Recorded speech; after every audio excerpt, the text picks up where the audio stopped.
Hola, bienvenidos a este video. Una pregunta que se hacen mucho los estudiantes es ¿cómo distinguir qué tipo de factorización aplicar? Y es un problema muy común entre ellos. ¿Por qué? Porque normalmente los profesores te explicamos cómo resolver cierta factorización, pero no te explicamos cómo distinguir cuál de estas es diferencia de cuadrados, o cuál es diferencia de cubos, o cuál se hace por factor común, o cómo le hago. Entonces, es un problema muy común entre los estudiantes que aquí te voy a ayudar a que tú mismo sepas qué tipo de factorización debes de aplicar. Y en esta primera parte empezamos con puros ejemplos en los que solamente tenemos dos términos. Y cuando tenemos dos términos, solamente se pueden presentar los siguientes casos, que son diferencia de cuadrados, diferencia de cubos, suma de cubos o factor común. Recuerda que factor común puede ser para dos términos, para tres, para cuatro, etc. Bien, ¿cómo le voy a hacer aquí para distinguir un tipo de otro? En primer lugar, si tenemos todos los casos y tú estás viendo que este dice un signo de más, aquí tenemos una suma. Esta suma o una de dos, o es una suma de cubos, o si no fuera suma de cubos, dejaríamos como último recurso siempre el factor común. ¿Cómo saber si es una suma de cubos? Para saber si es una suma de cubos, extraemos la raíz cúbica de ambos extremos. Y si los dos términos tienen raíz cúbica exacta, quiere decir que sí se trata de una suma de cubos. Que en este caso vamos verificando. Raíz cúbica de 8 es 2. ¿Por qué? Porque 2 por 2, 4, por 2, 8. Y x6 se puede dividir entre 3, ¿sí? Da 2. Entonces, para que sea raíz cúbica, las dos raíces tienen que ser exactas. Y para que sean exactas, en primer lugar, el exponente tiene que ser un múltiplo siempre del 3. ¿Por qué del 3? Porque siempre se va a dividir entre 3, raíz cúbica. Vamos ahora con el otro. Raíz cúbica de 64 es 4. ¿Por qué? Porque 4 por 4 es 16, por 4, 64.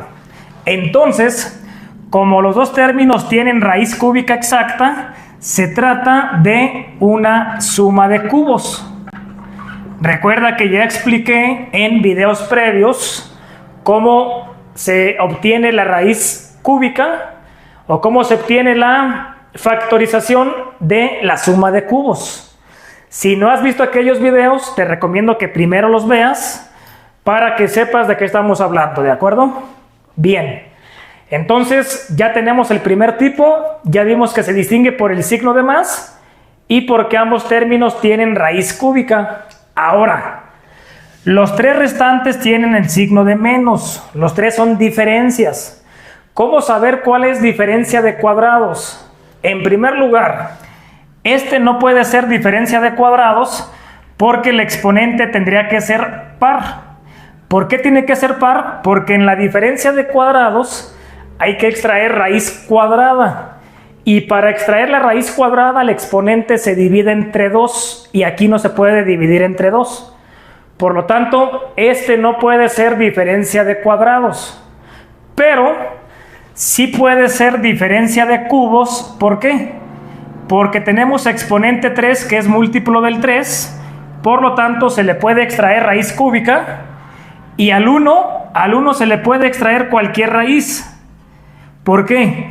Porque el 1 multiplicado por sí mismo las veces que quieras siempre da 1. Entonces, si aplicamos raíz cúbica a x al cubo, nos da x. Y si aplicamos raíz cúbica a 1, pues da 1. Ya que 1 por 1 por 1, pues da 1. Y como tengo el signo de menos, se trata entonces de una diferencia de cubos.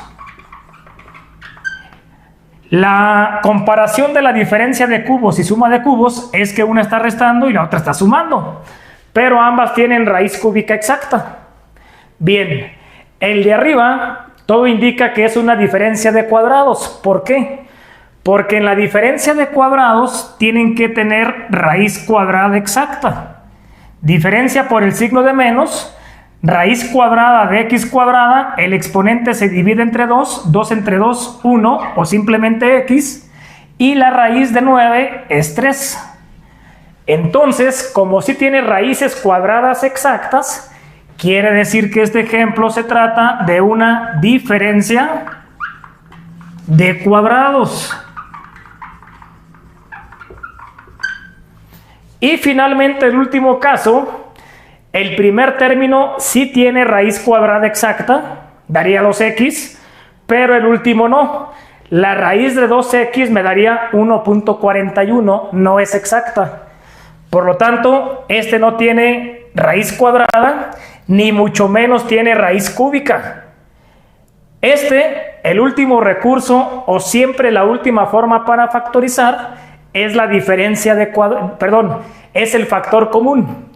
Es factorizar por factor común. Y como factor común tendrían 4 y 2, tendrían el 2, y x cuadrado y x pues tendrían la x. 2x sería el factor común y se puede factorizar de esta manera. Entonces, por factor común siempre es nuestro último recurso. Si no es ninguno de estos, pues lo más lógico o casi siempre va a ser por factor común. Y de esta manera distinguimos cuando tenemos dos términos. Bien, ahora te voy a explicar algunos casos que se pueden confundir con expresiones de tres términos. Entonces, ¿cómo distinguir o cómo saber de qué tipo de factorización se trata? Bien, lo primero que debes de hacer tú es descartar que sean o no trinomios cuadrado perfecto. Entonces tú vas a observar si los extremos tienen raíz cuadrada exacta o no. X cuadrada sí tiene raíz cuadrada exacta, pero 15 no. Tendría que ser 16. Este no es trinomio cuadrado perfecto. El siguiente, x cuadrada sí tiene raíz cuadrada exacta y 9 también. Vamos a ver si es cierto. Raíz cuadrada de x cuadrada es x y raíz cuadrada de 9 es 3. Pero acuérdate de la importancia del término del medio. Tienes que verificar que sea el doble de este por este. El doble de 3, 6 por x, 6x.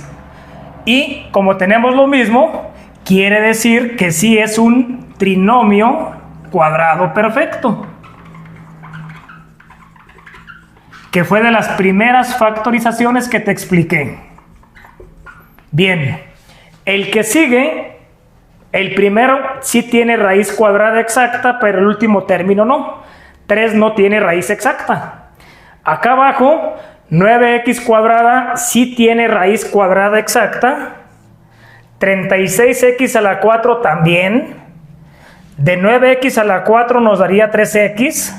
De 36 nos daría 6x cuadrada. Pero si multiplicamos este por este, el doble no nos va a dar 6. 3 por 6, 18. El doble, 36. Aquí tendría que ser 36 y no es 36, es 6. Por lo tanto, tampoco es trinomio cuadrado perfecto. Que con muchos de los estudiantes se hubieran equivocado creyendo que como los extremos tienen raíz cuadrada exacta, hubieran creído que es un trinomio cuadrado perfecto. Pero no lo es así por el término del medio, muy importante, ¿de acuerdo? Bien, ya descartamos entonces eso.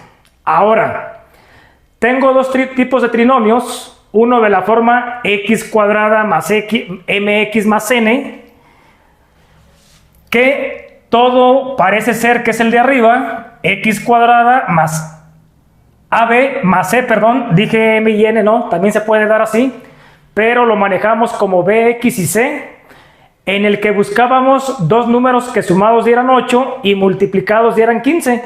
Entonces sería este tipo, porque el primer término es cuadrático, lineal, independiente y al principio no hay numerito, y si hay dos números que sumados den 8 y multiplicados den 15, que serían el 5 y el 3. Por lo tanto, este sería de la forma x cuadrada más bx más c. La clave está en que no empieza con numerito y que no tiene raíz cuadrada en los dos extremos, ¿de acuerdo? El que sigue aquí abajo, dijimos tiene raíz cuadrada aquí, pero aquí no es trinomio cuadrado perfecto. Ni tampoco es del tipo de arriba porque empieza con número. Entonces, ya nada más me quedan dos casos, que es la forma ax cuadrada que empieza con numerito o factor común. ¿El 4, el 13 y el 3 tienen algún factor común, algún divisor en común? No. Entonces, no hay de otra más que este sea de la forma ax cuadrada más bx más c. ¿Por qué? Porque empieza con número y recuerda que aquí es dos números que multiplicados den 4, dos que multiplicados den 3, se cruzan y que nos da el de en medio. Todo indica que es de esta manera porque no es de ningún otro tipo, así es de que no le queda de otra más que ser de este.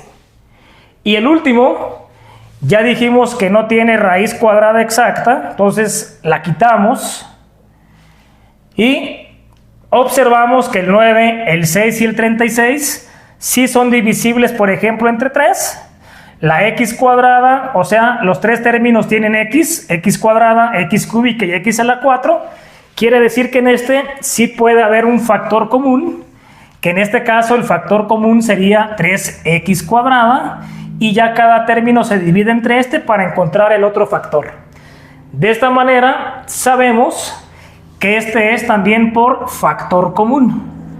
Recuerda que el factor común puede tener 2 términos, 3 términos, 4 o más. Ya si tuviéramos una expresión con 4 términos, pues no hay de otra más que factor común. Nada más por la pura cantidad de términos. Y bueno, esta es una forma que te puede servir para que aprendas a distinguir qué tipo de factorización debes de aplicar. Bien, espero que te haya servido. Ahora te pido que resuelvas los siguientes ejercicios, en los cuales te pido distinguir a qué tipo de factorización pertenecen las siguientes expresiones.